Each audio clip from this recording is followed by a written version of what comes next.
Buckle तार दिए जाएंगे एक के जो यहाँ पे आ गया। पूरे प्रदेश में कहीं नहीं जा सकते वे, याद रख लेना। नमस्कार, मैं हूं मोहम्मद लईक और आप देख रहे हैं NF न्यूज़ 24/7। किसानों ने कहा हम सरकार का इलाज कर देंगे। हमने बंगाल में बीजेपी का इलाज कर दिया है और उत्तर प्रदेश में भी बीजेपी का इलाज कर देंगे। इसीलिए ऐसा लगता है कि अब बीजेपी ने किसान आंदोलन को सीरियसली ले लिया है और अब बीजेपी यह सोच रही है कि पहले किसान आंदोलन का इलाज किया जाए, उसके बाद में ही उत्तर प्रदेश में जीत पाएंगे, नहीं तो उत्तर प्रदेश के चुनाव में जीतना मुश्किल हो जाएगा। और आज इस क्रम में इस घटना को इसमें ही जोड़कर देखा जा रहा है कि गाजीपुर बॉर्डर पर बड़ी संख्या में लगभग 300 बीजेपी नेता कार्यकर्ता पहुंचे। बीजेपी के नेता कार्यकर्ता पहुंच करके गाजीपुर बॉर्डर पर जो मुख्य मंच लगा हुआ है उसके पास में पहुंच करके ढोल नगाड़े बजाने लगते हैं, माला पहना करके वहां पर स्वागत करने लगते हैं और उसके बाद में वहां पर गाली गलौज का, लड़ाई झगड़े का माहौल बन जाता है। और इसी बीच में वहां पर खड़ी गाड़ियों के शीशे तोड़ दिए जाते हैं। अब किसान आंदोलन की तरफ से कहा जा रहा है कि यह बीजेपी के नेता आए थे और मंच के ऊपर कब्जा करना चाह रहे थे।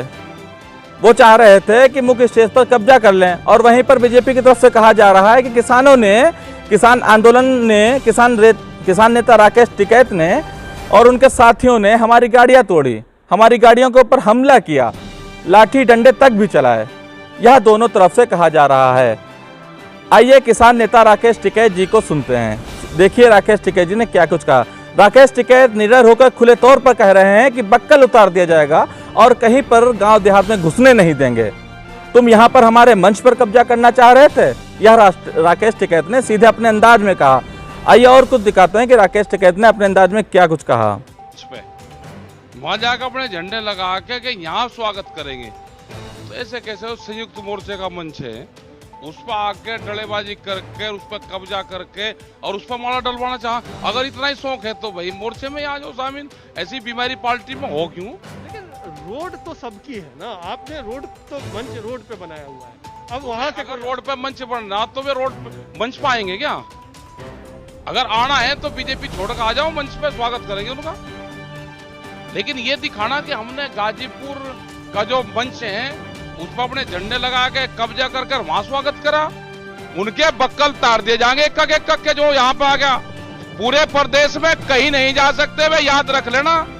झंडे लगा के मंच पे कब्जा करेंगे वे, झंडे लगा के उनका इलाज करेंगे शाहरुख का। तो ये क्या आप धमकी दे रहे हैं? धमकी दे रहे हैं उनको, मतलब मंच पे कब्जा करके स्वागत करेंगे।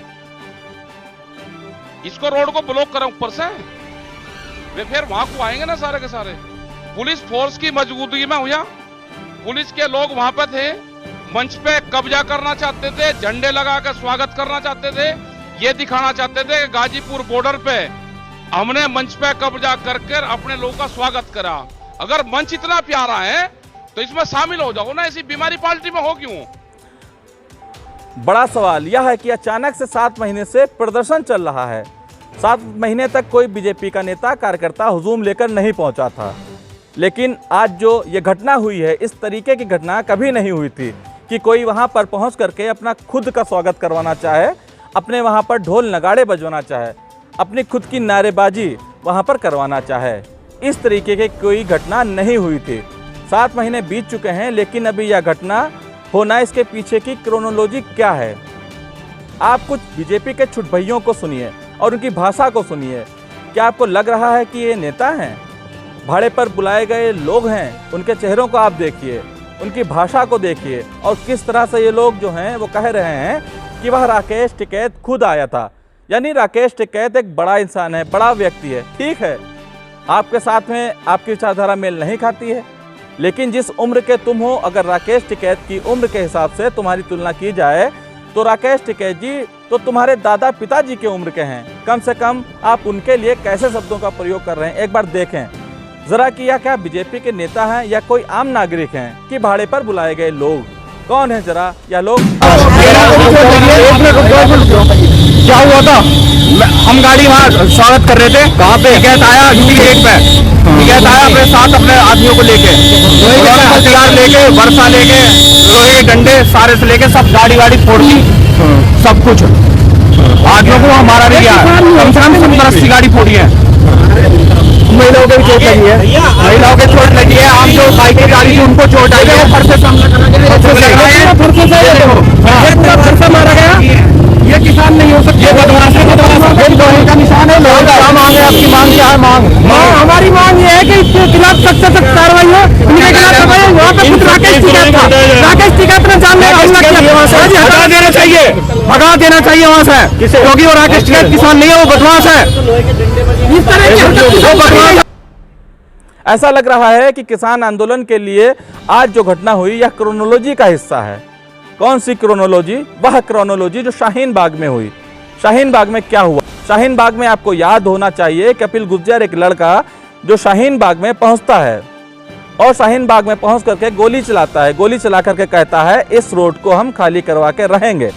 वह कपिल गुर्जर यह बात कहता है और वहां से उसको पुलिस पकड़ लेती है, आराम से पकड़ती है, फिर कार्रवाई करती है और फिर बाद में वही कपिल गुर्जर भाजपा में शामिल हो जाता है।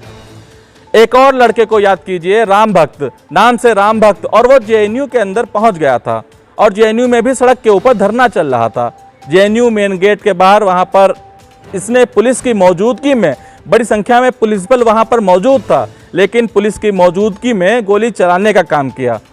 तो क्या यह वही क्रोनोलॉजी? क्योंकि तब भी दिल्ली में विधानसभा का चुनाव था, बीजेपी वहां पर पीछे जा रही थी, बल्कि सबको मालूम है कि बीजेपी वहां पर 10 से ज्यादा सीट पार नहीं कर पाई। बीजेपी पहले 3 पर थी, फिर 8 पर पहुंच पाई बस। और जो कह रहे थे कि अब की बार सरकार बना देंगे, नारे भी देखें कैसे कैसे चले थे कि गोली मारो, इस तरीके के नारे चले थे, वह भी आपको याद होगा। तो क्या यह उसी क्रोनोलॉजी का हिस्सा है? किसान आंदोलन के मंच पर जो कुछ हुआ है, किसान आंदोलन के जरिए क्या इस मंच पर हिंसा भड़काने की साजिश रची जा रही है? यह तमाम सवाल हैं, लेकिन अब हर कोई समझ रहा है कि किसकी रणनीति क्या है, लोगों को समझ में आ रही है। बहरहाल आप इस बात को समझ पा रहे हैं कि क्या वाकई में जो घटना हुई है इसके पीछे आपको लग रहा है कि यह आंदोलन की तरफ से दंडकारी थे, उन्होंने इस घटना को अंजाम दिया है? लग रहा है कि यह घटना करवाई गई ताकि कुछ मिल जाए, कुछ मसाला मिल जाए जिसके सहारे हम पूरी इमारत खड़ी कर सकें। देखें, यह किसान नहीं, यह ये लोग हैं या वह लोग हैं, अलग अलग तरह की कहानियां बनाना शुरू कर दें। गाजीपुर बॉर्डर पर और उसके बाद में जाकर राकेश टिकैत ने जो बक्कल उतारने की बात कही है, इसको लेकर के आपकी राय क्या है? नीचे कमेंट बॉक्स में अपनी राय जरूर दें और चैनल को अभी तक सब्सक्राइब ना किया हो तो बेल आइकन दबाकर चैनल को जरूर सब्सक्राइब करें, क्योंकि इसी तरीके की वीडियो जो हम अपलोड करें तो आप तक तुरंत नोटिफिकेशन पहुँच पाए।